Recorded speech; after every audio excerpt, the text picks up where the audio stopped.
I saved her cat's life that rainy night, then saved her father's business when crisis struck. I became her hero, her rock, her perfect fiancé.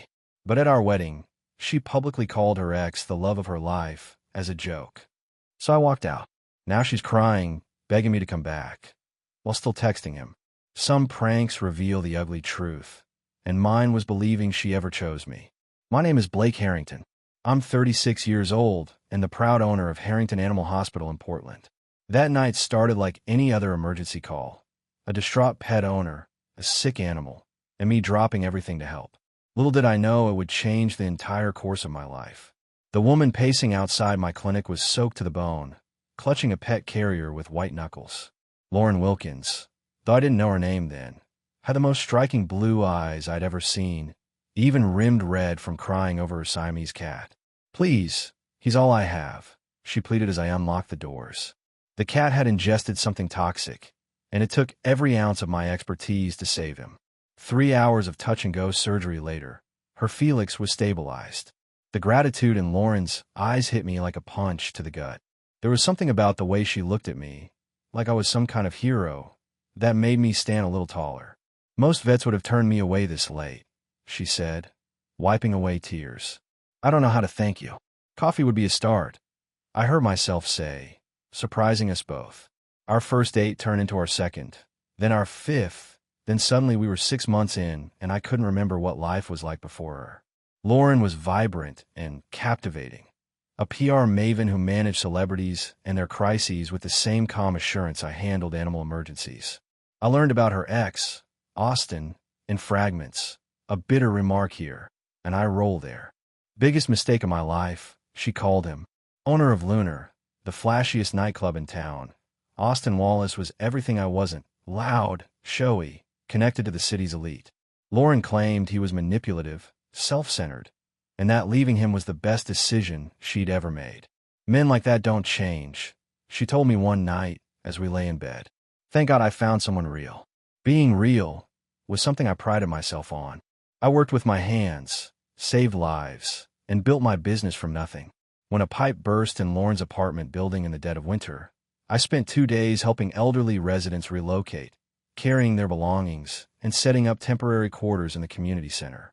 Lauren watched me work with something like wonder in her eyes. "My hero," she called me, without a trace of irony. What man doesn't want to be someone's hero? I fell hard and fast, believing I'd found a woman who valued substance over style, someone who saw my worth beyond material flash and status. I was wrong, but that realization was still months away, waiting for me at an altar I would ultimately walk away from, leaving behind the woman I thought I knew and the life I had planned. 8 months into our relationship, Lauren and I faced our first real challenge. Her father, Richard Wilkins, suffered a massive heart attack. I was elbow deep in a surgery when she called, her voice breaking as she explained that her family was gathering at Portland Memorial Hospital. "I don't know what to do, Blake," she sobbed. "Dad's always been invincible." I finished the procedure, arranged emergency coverage for my remaining appointments, and drove straight to the hospital. Lauren collapsed into my arms in the waiting room, her PR-perfect composure shattered. Her mother sat shell-shocked in the corner, while her younger sister paced frantically. "The doctors say it's serious," Lauren whispered against my chest. "They're not sure if he'll make it." For the next 72 hours, I practically lived at that hospital. I made sure Lauren ate, brought fresh clothes for everyone, and coordinated with distant relatives. When Lauren's mother nearly fainted from exhaustion, I convinced her to let me drive her home for a proper rest. When the hospital cafe closed, I found the only open diner in town and brought back hot meals. Small things, really, but sometimes it's the small things that matter most during a crisis. On the third night, as we dozed uncomfortably in the waiting room, the surgeon finally emerged with good news. Richard had stabilized. He'd need bypass surgery and months of recovery, but he'd make it. The relief in that moment was palpable, but it came with a new set of challenges. Richard ran a construction company that couldn't simply shut down while he recovered. Lauren's brother-in-law tried to step in, but he was overwhelmed within days. "Dad's biggest client is threatening to pull their contract," Lauren told me one evening, her eyes hollow with worry. "That business is his legacy. If it falls apart while he's recovering, I'm not a construction expert, but I understand business. The next morning, I postponed all non-emergency appointments at my clinic and accompanied Lauren's brother-in-law to the client meeting. These corporate types expected to intimidate him. They didn't expect me. Mr. Wilkins' health situation is temporary, I told them firmly. But your decision today will have permanent consequences for your project. You can restart with a new contractor who doesn't know your needs, or you can show a little humanity and give this company 2 weeks to reorganize. I laid out a transition plan I'd sketched the night before. By the end of the meeting, not only had they agreed to stay, they'd extended their timeline with minimal penalties. When Lauren found out what I'd done, she looked at me differently, like she was truly seeing me for the first time. Nobody's ever fought for my family like that before, she said that night, curled against me in her childhood bedroom, where we were staying to help her mother. Austin would have seen Dad's illness as an inconvenience. I didn't like being compared to her ex, but the comparison flattered me. That's what you do for people you love, I said simply. That night, Lauren whispered that she was falling in love with me. 2 weeks later, as her father began his recovery, she moved into my lakeside home. Life seemed perfect, but even as we settled into domestic bliss, I occasionally caught Lauren checking her phone with an odd expression or stepping away to take calls in private. At the time, I chalked it up to work stress. Trust comes easily when you believe in someone completely. A year into our relationship, I decided to propose to Lauren. I designed the perfect ring, an emerald surrounded by diamonds that matched her eyes. The plan was simple but meaningful. A sunset proposal at the animal sanctuary where we'd volunteered together. That evening, surrounded by the creatures we'd helped save, I dropped to one knee. Lauren's eyes filled with tears as she said yes. Everything felt right, almost. The strange moment came later at our celebration dinner. Lauren excused herself to freshen up, but was gone nearly 20 minutes. When she returned, her makeup looked untouched, but she seemed different, distracted. I caught a glimpse of her phone screen as she slipped it into her purse. A text conversation with someone saved as A.W. Austin Wallace, her supposedly horrible ex. Everything okay? I asked. Just work, she replied too quickly. A celebrity client having a meltdown. I chose to believe her. After all, we'd just gotten engaged. My doubts seemed petty in the face of our commitment. Planning the wedding brought Lauren's parents into our lives more deeply. Her father had recovered well and took me fishing one weekend while Lauren and her mother discussed venues. I wasn't sure about you at first, Richard admitted as we cast our lines into the still lake. Lauren's taste in men hasn't always been the best. You mean Austin? I asked, seizing the rare opportunity to learn more. Richard's expression darkened. That flashy nightclub owner? He charmed her for years. On again, off-again drama. Lauren would cry about how terrible he was, then run back to him a month later. We thought she was finally done with him when she met you. The words hit me like a bucket of ice water. Lauren had told me they dated briefly. Not years. Not on and off. And certainly not that she'd repeatedly gone back to him. When Lauren's sister visited the following week, she accidentally let slip another revelation. It's nice seeing Lauren settle down. After she and Austin broke up at New Year's, we weren't sure she'd ever. She stopped, noticing my confusion. Sorry, I thought you knew they were together until right before she met you. That timeline didn't work. Lauren and I had met in October. If she'd been with Austin until January, she'd been seeing both of us for months. I confronted Lauren that night, keeping my tone measured despite my racing heart. It was complicated, she admitted, eyes downcast. Austin and I were technically broken up when I met you, but we still talk sometimes. I ended everything completely once I realized how serious we were becoming. I wanted to believe her. I chose to believe her. No more secrets, I said firmly. I need complete honesty from now on. Of course, she promised, kissing me deeply.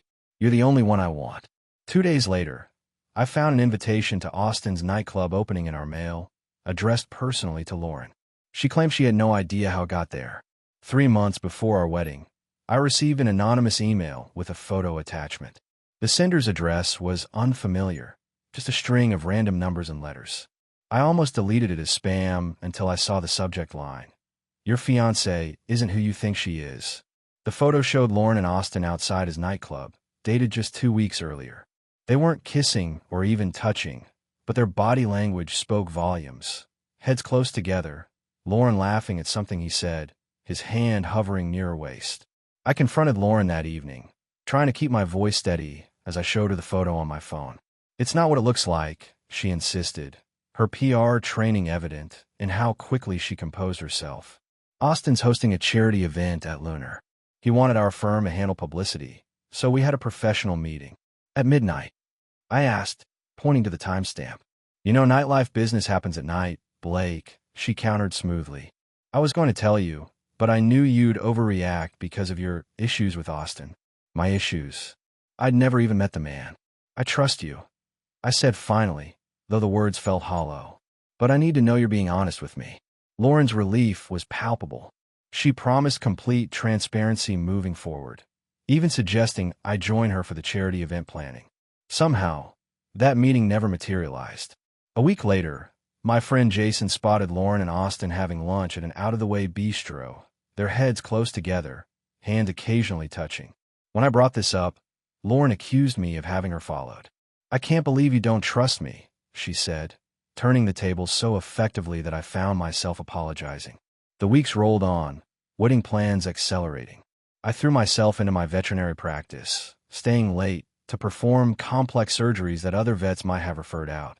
One night, after successfully removing a tumor many colleagues would have deemed inoperable, a client hugged me with tears in her eyes.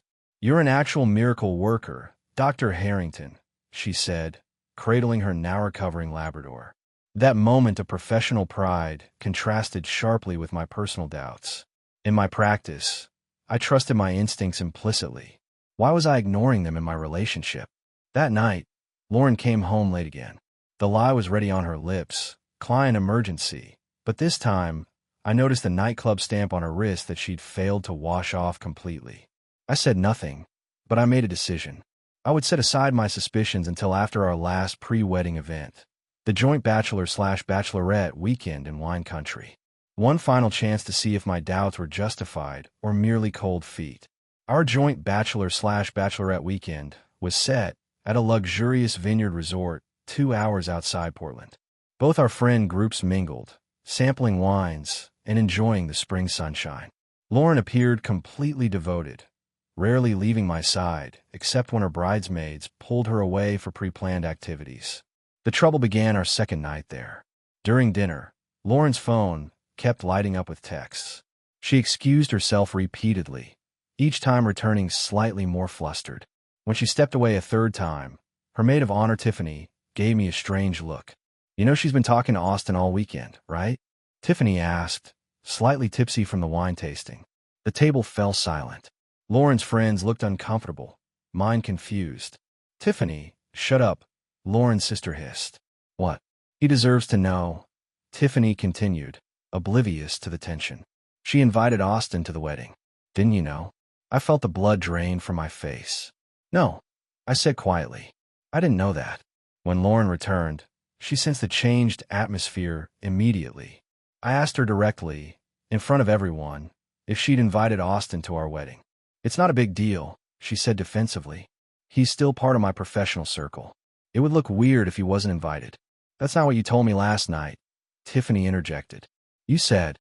"Enough," Lauren snapped, but the damage was done. I excused myself and walked out to the vineyard's terrace, needing space to think.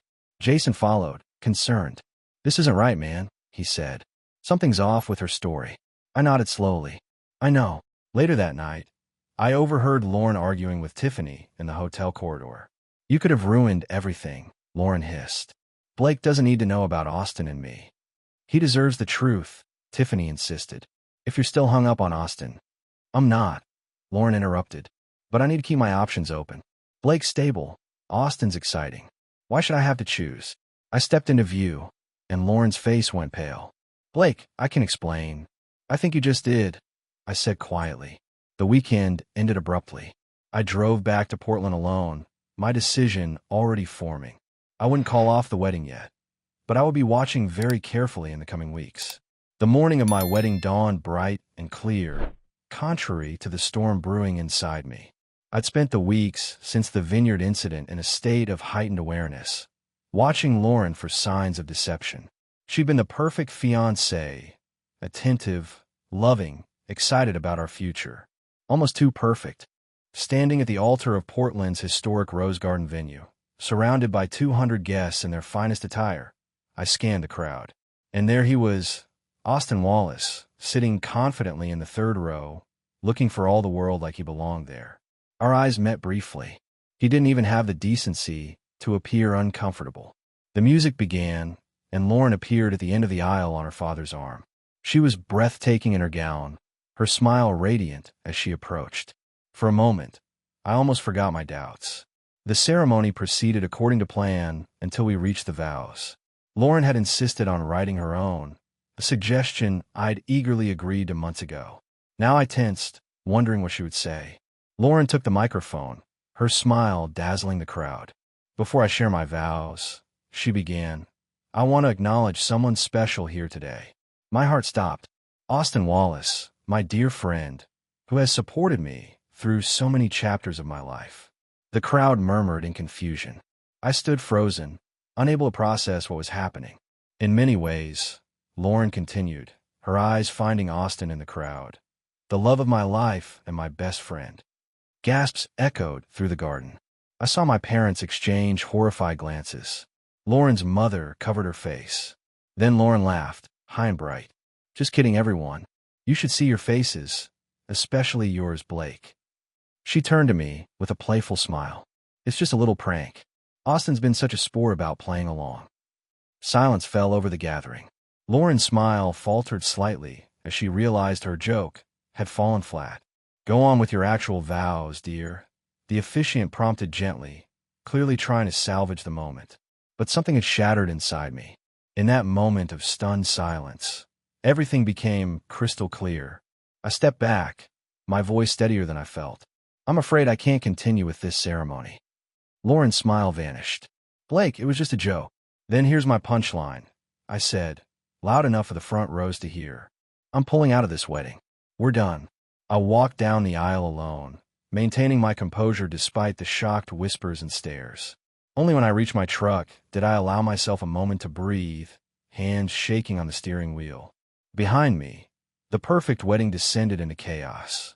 I drove aimlessly for hours after leaving the Rose Garden, eventually finding myself at the coast, watching waves crash against the rugged Oregon shoreline.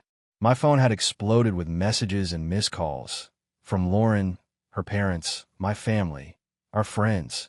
I silenced it and focused on the horizon. The first person I actually spoke to was Jason, who found me at the beach house I'd rented on impulse. How did you find me? I asked, letting him in. Remember when we installed that tracking app during our camping trip last year? He shrugged, figured this qualified as an emergency. Jason handed me a beer and sat across from me, not pushing for explanations. That's what true friendship looks like, showing up and just being there. Finally, I asked, how bad was it after I left? Nuclear, he admitted. Lauren was hysterical, alternating between crying and screaming that you'd humiliated her. Her parents tried to control the damage. Austin slipped out pretty quickly. I nodded, unsurprised. And everyone thinks I'm a villain. Not everyone, Jason countered. Your family's behind you 100%. And Lauren's stunt with Austin didn't go over well with most guests. My phone buzzed again, Lauren's 20th call. I sent it to voicemail. She's been calling nonstop, I explained. Plus about 50 texts ranging from apologies to accusations. Jason nodded grimly. You should see social media. She's playing the victim, claiming her harmless joke was misinterpreted and you abandoned her at the altar. Classic Lauren, I said bitterly. Spin the narrative. Over the next week, Lauren's campaign intensified. She showed up at my clinic in tears, forcing me to have her escorted out. Her mother called my parents, insisting I was overreacting. Even some mutual friends suggested I should get over myself and reconcile. I wavered once, agreeing to meet Lauren at a neutral location. She arrived looking devastated, eyes red from crying. It was just a stupid joke, she pleaded. I thought it would be funny to acknowledge how jealous you've been about Austin. I never meant to hurt you. I looked at her, really looked at her, and saw clearly for the first time. The joke wasn't the problem, Lauren. It was just the final proof that you've never been honest with me about Austin. You invited your ex-boyfriend to our wedding and publicly called him the love of your life. Joke or not, that revealed your true feelings. That's not fair, she protested, tears flowing again. Maybe not, I conceded. But neither was lying to me for our entire relationship. As I stood to leave, Lauren grabbed my arm. Please don't go, she begged. I love you. I need you. Her desperation seemed genuine, but it wasn't enough. Not anymore. Goodbye, Lauren, I said firmly, walking away from the woman I'd almost married. 2 weeks after what local gossips now called the Rose Garden incident, I returned to my regular life. My veterinary practice became my sanctuary, the one place where problems had solutions, where care and competence yielded predictable results. If only relationships were as straightforward as surgery. Late one evening, as I was updating patient records, my receptionist Megan buzzed the intercom. Dr. Harrington, there's someone here to see you. I expected Lauren, making another attempt at reconciliation. Instead, I found Tiffany, Lauren's former maid of honor, shifting nervously in the waiting room. I wasn't sure you'd see me, she said as I invited her into my office. Why wouldn't I? Because I was in Lauren's wedding party. I'm supposed to be on her side. She met my eyes directly. But what she did to you is wrong. Tiffany hadn't come empty-handed. She placed her phone on my desk, open to a text conversation with Lauren dated 3 months before her wedding. The messages were unambiguous. Lauren discussing keeping her options open with Austin, planning late-night meetings while I was working, complaining that I was boringly reliable while Austin was exciting. Worst of all, a message sent the night before our wedding. Tomorrow doesn't change anything between us. Once the dust settles, we'll figure things out. She's been playing both sides for your entire relationship, Tiffany said quietly. Austin never really left the picture. I scrolled through message after message, each one stripping away another layer of self-doubt. Why show me this now? Because she's telling everyone you're a controlling jerk who couldn't take a joke. She's painting you as the villain, and it's not right. Tiffany looked down. Also, I saw what she did to you.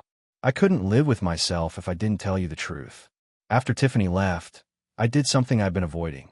I searched Austin Wallace online. His Instagram told the story Lauren had hidden. Photos of them together at industry events, often on nights she claimed to be working late. Never openly romantic, but the body language was unmistakable. Then I found it, a post from Austin just days before her wedding. Some people think they have to settle for stability when what they really want is passion. Why choose? The comments section included one from Lauren's private account. Truth. Why indeed? I forwarded everything to Jason, who'd been fielding questions from our mutual friends about my side of the story. I wasn't interested in a public campaign to clear my name, but I wouldn't let Lauren's version stand unchallenged either. That night, I slept better than I had since leaving the altar. The truth, however painful, was infinitely preferable to uncertainty. A month after our non-wedding, I was finally ready to close that chapter completely. I contacted Lauren to arrange a meeting to return her belongings and retrieve mine. We agreed to meet at a neutral coffee shop downtown. I arrived early, boxes neatly packed in my truck. Lauren was late, a power move she'd always used when nervous. When she finally appeared, she'd clearly dressed to remind me what I was missing. Hair perfect, makeup flawless, wearing the green dress I'd always loved. "Blake," she said, sliding into the seat across from me. "You look good. Let's keep this simple," I replied, pushing a set of keys across the table. "I packed your things. They're in my truck. You can take them now, or I could drop them somewhere." Lauren ignored the keys. "I've been thinking about us," she began. "We threw away something special over a misunderstanding." "It wasn't a misunderstanding," I said evenly. "I've seen the text between you and Austin, and your comments on his posts." Her composure slipped momentarily. "You went through my private messages?" Tiffany showed me. Apparently, she has a conscience. Lauren's expression hardened. "So this is an ambush? You asked me here to throw accusations." "No," I said calmly. "I asked you here to exchange our belongings and move on with our lives. I don't need explanations anymore. I've seen enough." "What you saw was taken out of context," she insisted, reaching for my hand. I pulled back. "Austin and I are just friends. Yes, we flirt sometimes, but it never meant anything." I almost laughed.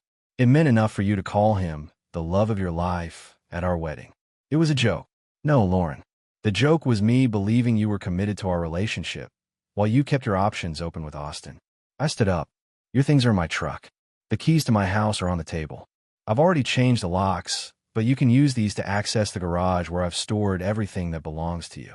Lauren's eyes filled with tears, real ones this time, not the calculated kind I'd seen over the past weeks. So that's it. You're just walking away. You left me no choice, I said, feeling a strange sense of peace. I deserve someone who chooses me completely, not someone who keeps me as the safe option while looking for something better. As I turned to leave, Lauren called after me. You'll never find anyone who loves you like I do. I paused, looking back at her one last time. That's exactly what I'm hoping for.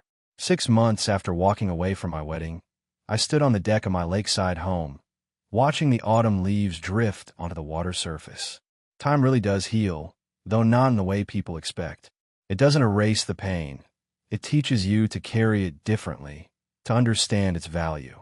The scandal of the Rose Garden incident had faded from local gossip. Lauren had moved to Seattle for a new PR position. At least that's what Jason told me. I'd stopped checking her social media months ago. Rumor had it she and Austin were officially together now. I wished them well, genuinely. Some lessons cost more than others, but I wouldn't trade what I'd learned about myself for anything. You about ready? Jason called from inside. Everyone's waiting. Today marked the grand opening of the Harrington Animal Rescue and Rehabilitation Center, a project I'd poured myself into after the wedding debacle. I'd expanded my veterinary practice to include a state-of-the-art facility for injured wildlife and abandoned pets, complete with public education programs. The work gave me purpose during those dark months when doubting my judgment had become a daily struggle. Coming, I replied, straightening my tie. The governor was scheduled to cut the ribbon in 20 minutes. As I drove to the ceremony, I reflected on how much had changed. My practice had nearly doubled. I'd hired 3 new veterinarians and a dedicated rehabilitation specialist. I'd even been featured in a national veterinary journal for pioneering a new orthopedic technique for injured raptors. The parking lot was packed when I arrived. Local officials, donors, community supporters, and about 24 families who'd adopted animals from our shelter program. My parents stood proudly near the entrance, having flown in from Arizona for the occasion. This is quite something, son, my father said, embracing me firmly. You've built something meaningful here. The ceremony went perfectly. After speeches and the ribbon cutting, I was introducing a group of potential donors to our facility when Jason appeared at my elbow. Someone wants to meet you, he said, gesturing toward a woman standing by the raptor enclosure. Wildlife photographer doing a piece on rehabilitation centers. She's been asking specifically about your work with injured eagles. I excused myself and walked over. She was studying our resident bald eagle with genuine interest, a tall woman with auburn hair pulled back in a practical ponytail, camera hanging around her neck. Dr. Harrington, she turned as I approached. I'm Rebecca Winters. Your work here is incredible. We talked for nearly an hour about the center, about her photography, about our shared love of wildlife conservation. She asked intelligent questions and listened with genuine interest. Not once did she mention having heard about my infamous canceled wedding, though surely she must have. It had made regional news at the time. I'd love to feature your center in my next book, she said finally. Would you be open to a series of interviews over the next few weeks? I'd like that, I replied, surprised by how much I meant it. Later, after all the guests had gone and I was helping the staff clean up, Jason sidled up with a knowing grin. So Rebecca seems nice. Don't start. I warned him, though without much heat. I'm just saying, you were smiling. Really smiling, for the first time in months. I couldn't deny it. She's passionate about her work. It's refreshing. And single, Jason added innocently. I checked. I rolled my eyes but couldn't help laughing. One step at a time, man. That night, I sat on my deck again, thinking about the day, about Rebecca's genuine interest in my work, about how easy our conversation had been, about the possibility of something new. The old pain was still there, but it had transformed into something valuable: wisdom, resilience, a stronger sense of self-worth. Lauren had taught me what I didn't want in a relationship. Now it was time to discover what I did want. My phone buzzed with a text from Rebecca confirming our first interview session for her book. As I typed a reply, I smiled at the simple truth I'd finally embraced. Sometimes the best thing that can happen to you is not getting what you thought you wanted. Sometimes walking away is the first step toward finding something better.